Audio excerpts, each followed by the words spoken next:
সরকারের ঘনিষ্ঠ কেউ কেউ বলেন যে ডিসেম্বরের মধ্যে ইলেকশন করা কঠিন। কেন কঠিন হবে?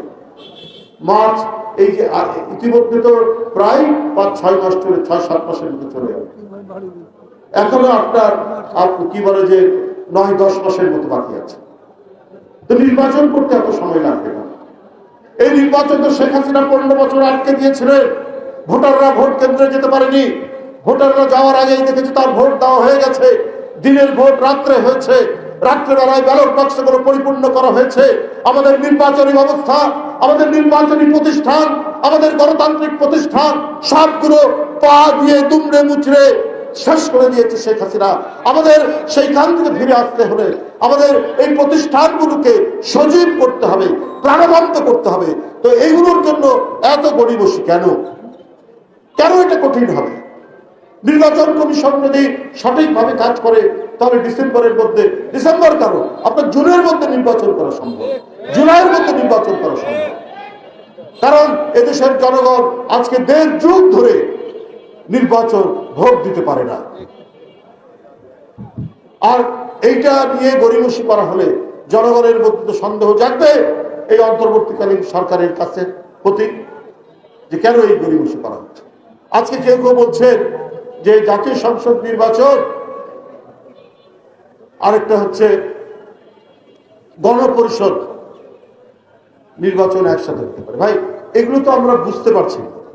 আমরাও কেউ কেউ এখানে আইনের ছাত্র, আইনজীবীরা আছেন কাম করা। গণপরিষদ হয় একটা দেশ যখন স্বাধীন হয়, যেখানে কোনো সংবিধান থাকে না, কোনো ধরনের আইন কানুনের বিষয় থাকে না, তখন গণপরিষদ হয়। তো সেই গণপরিষদ করতে হয় এই কারণে যে তার মাধ্যমে একটা কনস্টিটিউশন রচনা করার জন্য করতে হয়। তো আমাদের তো একটা সংবিধান আছে, সংবিধানের মধ্যে শেখ হাসিনা অনেক ধরনের ফ্যাসিবাদী আইন কানুন উঠেছে, কিন্তু এটা তো সংশোধনেরও তো আপনার বিধান আছে। এই আমাদের সংবিধান 72-এ এটা তো অনেকবার সংশোধিত হয়েছে। তো গণপরিষদের কথা আসছে না। গণপরিষদ হয়েছে 71 সালে বিজয়ের পর, আবার 1947 সালে ব্রিটিশের কাছ থেকে যখন পাকিস্তান হয়েছে। এখন আবার গণপরিষদ কেন? এই কথাগুলো জনগণের মধ্যে একটা ধোঁয়াশা তৈরি করছে, একটা বিভ্রান্তি তৈরি করছে। শেখ হাসিনা যে অগণতান্ত্রিক এবং ফ্যাসিবাদী ধারা সংবিধানের মধ্যে সন্নিবেশিত করেছেন, সেটিকে মুছে দিয়ে এটিকে আরো বেশি গণতন্ত্রায়ন, আরো বেশি জনগণের কাছে অ্যাকাউন্টেবল সরকার করার জন্য যা যা করা দরকার সেই আইনগুলা করলেই তো হবে। পুলিশ যাতে কোনো দলের পক্ষপাতিত্ব করতে না পারে, আইন শৃঙ্খলা বাহিনী যাতে সরকারের বাহিনী হয়ে জনগণের উপর অত্যাচার না করতে পারে, সেই সংস্কারগুলো করতে কতক্ষণ সময় লাগে? সেই আইনগুলো করুন।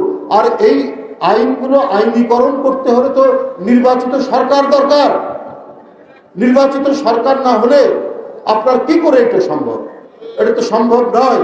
এই জন্য আগে জাতীয় সংসদ নির্বাচন দরকার, তারপরে না স্থানীয় সরকার নির্বাচন। কারণ বাপেরই জন্ম হলো না, তো সন্তান জন্ম হবে কি করে? বাপই না সন্তান জন্ম দিবে।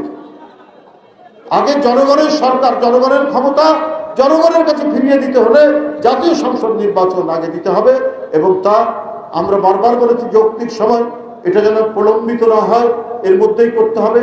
আর সংস্কার তো চলমান ধারা, সেই চলমান ধারা সেটা অব্যাহত থাকবে।